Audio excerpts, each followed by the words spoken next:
everyone! Hello mga katyaga! Ang ituturo ko sa inyo ngayon is kung paano mag-live directly sa YouTube app natin. So first, click natin ang YouTube app natin. And then, click nyo ang plus sign. And then, click natin ang go live. So, edit natin ang title. Kahit anong title ang gusto nyo, pwede.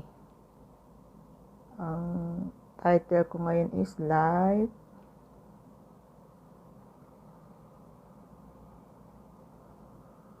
Live for WH. Example lang ito ha mga katyaga. So yan na.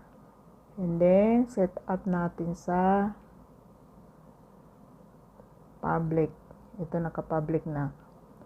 Kung gusto niyo ang private, click lang ninyo ang unlisted.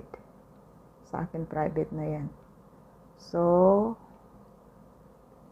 set up nyo sa no, it's not made for kids kung hindi sa bata. Kung gusto naman ninyo sa bata, yes, it's made for kids. Yan, back tayo. And then, description. So, ito na. To become a charity blogger, add lang natin, please. Subscribe my YouTube channel.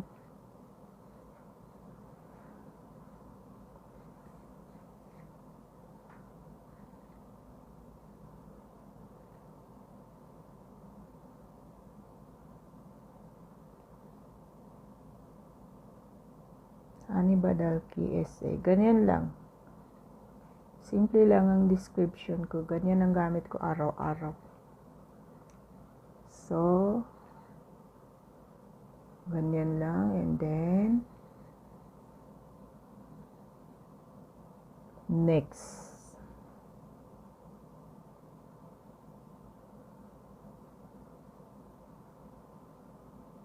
So, ngayon, ito ang thumbnail natin. Kung gusto niyong i-edit ang thumbnail, balik tayo sa arrow.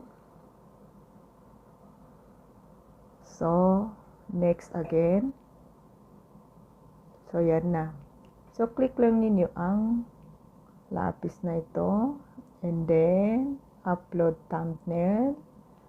So, pipili lang kayo ng thumbnail sa gallery nyo. Ito sa akin. Isa-size natin ganyan.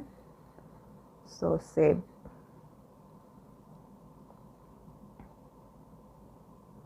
So, ganyan lang. And then, pagka set up nyo ng live nyo, click nyo lang ang go live. Ganyan. Simple lang. Hindi na kailangan pumunta pa kayo ng Chrome para mag-set up ng live. Diretso na kayo sa YouTube channel nyo. YouTube app ninyo. So, if you like this video, please like and share, and don't forget to subscribe my YouTube channel, Hani Badalki SA. Thank you so much for watching. Bye-bye. Allah bless us all.